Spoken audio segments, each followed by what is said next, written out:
Tak, chlapci, vrabci, odrobil CMBčko 2820, dvakrát ubratá ihla tech bariér. Je jasné, že tu nič nereže, je úplný tupak. No, zamočil som Sigmu 1000, karbid kremika. Musím to vyrobiť proste 3/4 hodina oprava toho, čo sa tam narobilo. Na tom karbide kremika si nahodím suspenziu. A mi to bude lepšie držať.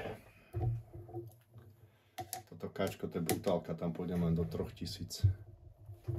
Potom už nastúpia prírodné kamene.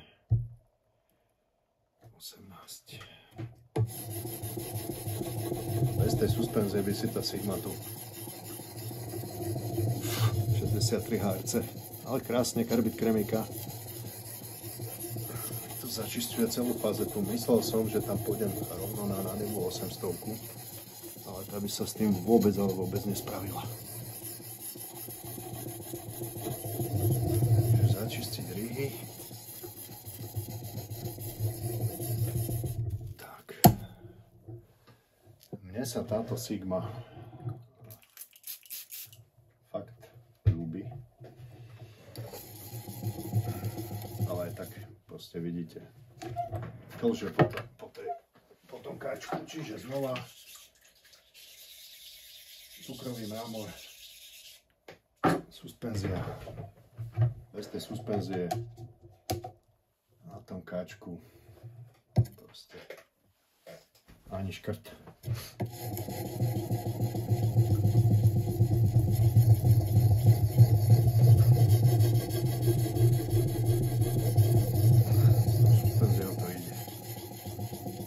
Vlastne suspenzia.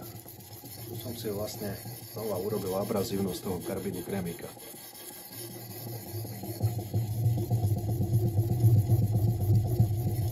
Raz som skúšal 220 boriť CSHD na tomto káčku. 0 bodov.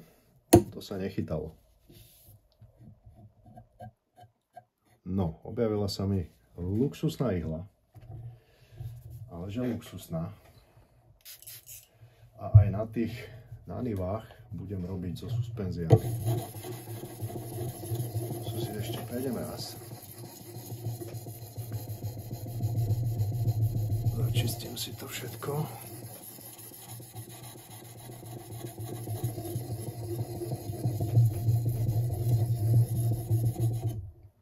To sú kamene určené na vysoko legované ocele. Táto Sigma. Špeciálne som si to zobral kvôli káčku. A takým tým srandám. Tá S90 sa s tou Sigmou brúsi jak nič. Proste toto je uhlíkovka. Má viac uhlíku, menej chromu a už je to proste poznať.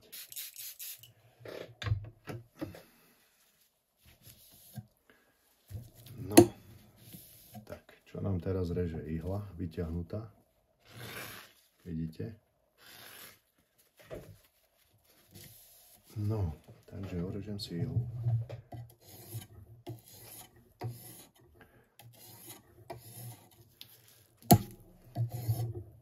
Nebudem to robiť s tým cukrovým návorom.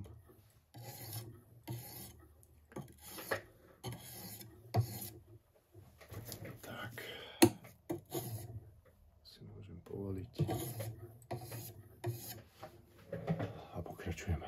Takže chlapci, odrobil karbid kremika a takto maká 800 Naniva. Dal som si tam suspenziu z 1000-kového slúra Naniva Chozera. Tedy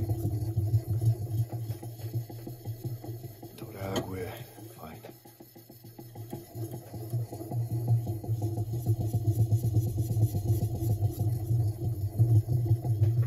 Konečne vidím nejakú robotu. Nesteká ani tak tá suspenzia.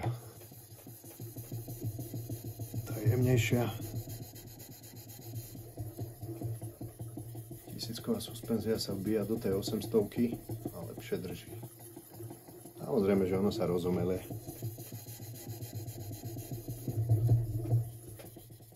Tak, kritické miesta vidíte. Pička. Môžete mi príroďakmi, to nič nespravím. Proste žiadnu geometriu. Takže kľúčový kameň, 800 čozera. So suspenziou z 1000-kového slúra.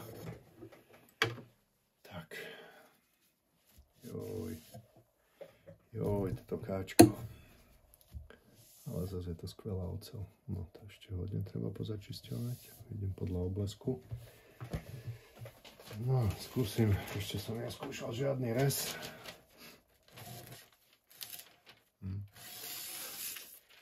Ešte treba hodne popracovať. Chlapci, takže odpracoval som s 800-kou.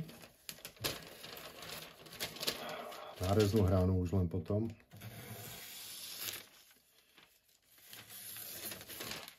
Už je iný trenčín.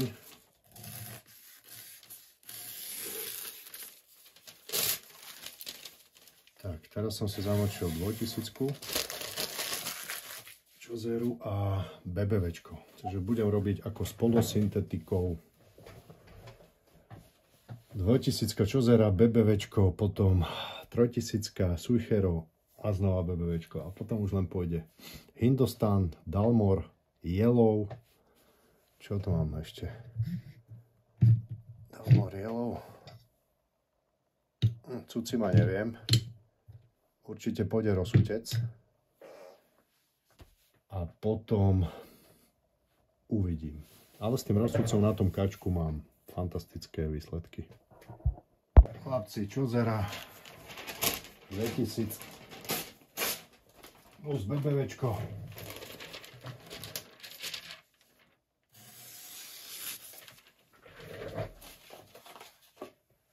%100% rozdiel. Takže Suichero,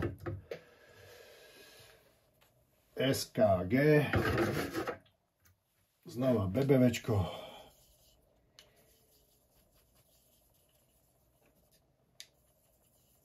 Šubo tam takto.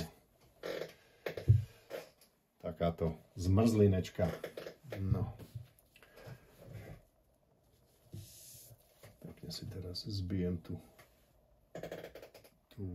Čo toto, Jaro, robíš? Už som hladný.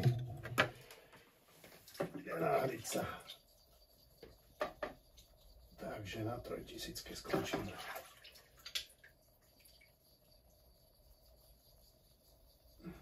Očistíme kamene. Výborné. Tak.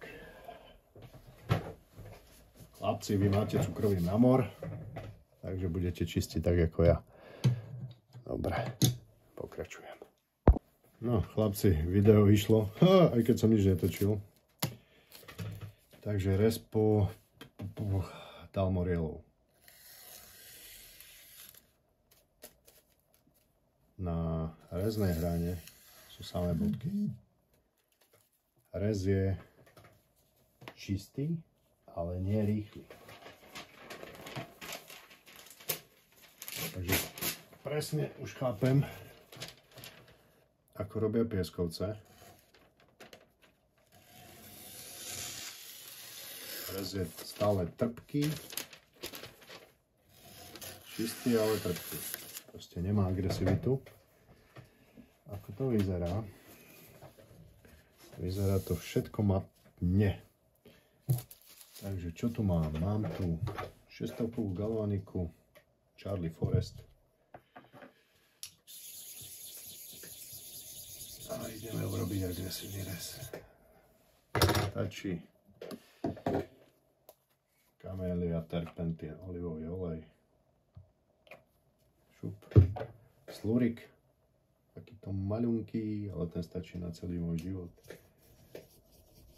Rozmelenie suspenzie.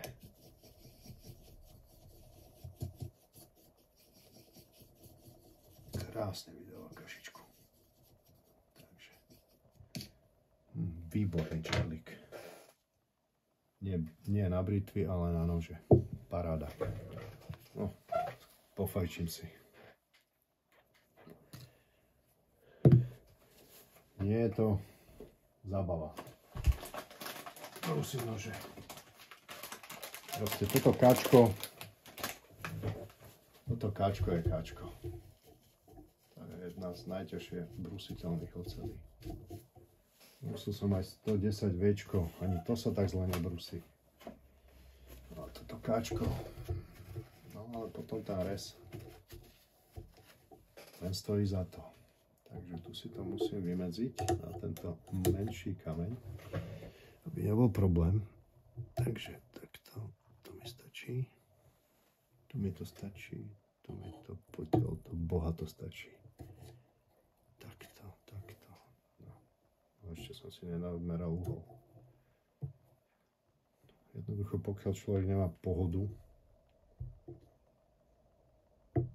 fyzickú a psychickú na brúsenie takto náročných ocelí, nie je to len tak. Hop na kravičku, bude teliatko. No, krásne zaberá tento čarlík. On je tenší, musím si dávať pozor. No, joj, jak trpko robí. Jaký je trpký. Maká. Maká dobre. Kvapka oleja. Troška mi napil. No, suspenziu dáva. Pozrite, hneď toto černenie. No a na druhej strane suspenzia. Andrej. Výborný čarlík. Mám od Viktora, to mal taký polamaný kúsok. Ale zázrak.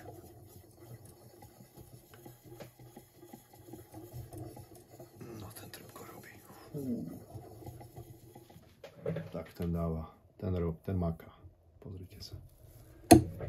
Fú. No, pracuje lepšie ako ten napol mäkký linidval. Tu budete vidieť ten rez.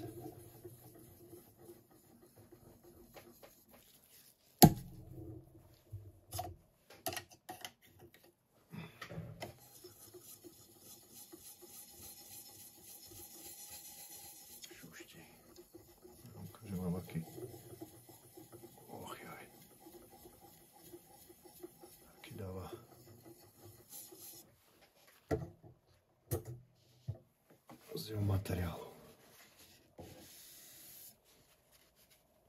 Tak toto je Charlie Forest No. 1. Totálne mliečne sklo. A nepišti. No, a rez. Ešte si samozrejme porobím náreznú hranu.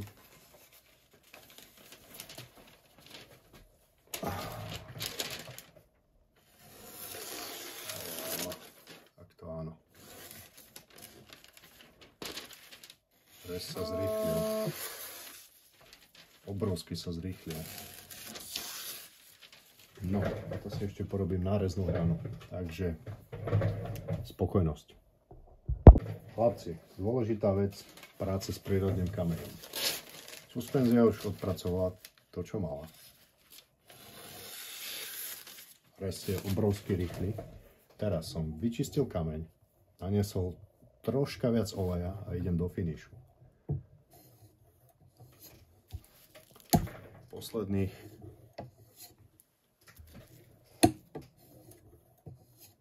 5 zdvihnutí. Čiže už nie suspenzia, len vlastný povrch prírodného kameňa. Čisté mlieko na reznej hrane. Žiadny blesk. A ten čarlík rabota je, pracuje a pracuje. No, čo by som vám ukázal?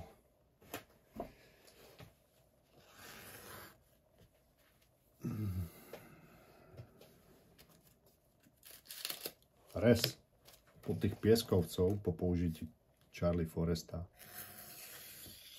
to je jednoducho, to sa nedá porovnať. Nedá sa to porovnať, čo narobil ten Charlie Forest. Takže ja končím. No a potom niekto do hliny zareže. Aj to sa stáva. Aj to sa stáva.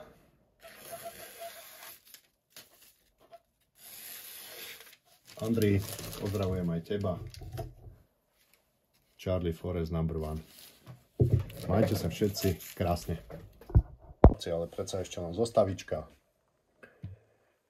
CMB mednocinové väzba 6350, CMB mednofenylformaldehydová, Sigma karbidkremika 1000, Chozera 800 so slúrom 1000, Chozera 2000 s BBVčkom, Suichero 3000 s BBVčkom, Hindostan Dalmorielov so svojimi slúrikmi, Charlie Forest. Chlapci, nedá mi to ešte o mne urobiť video, ako vyzerá rezná hrana v práci prírodných kameňov, vlastne syntetiky.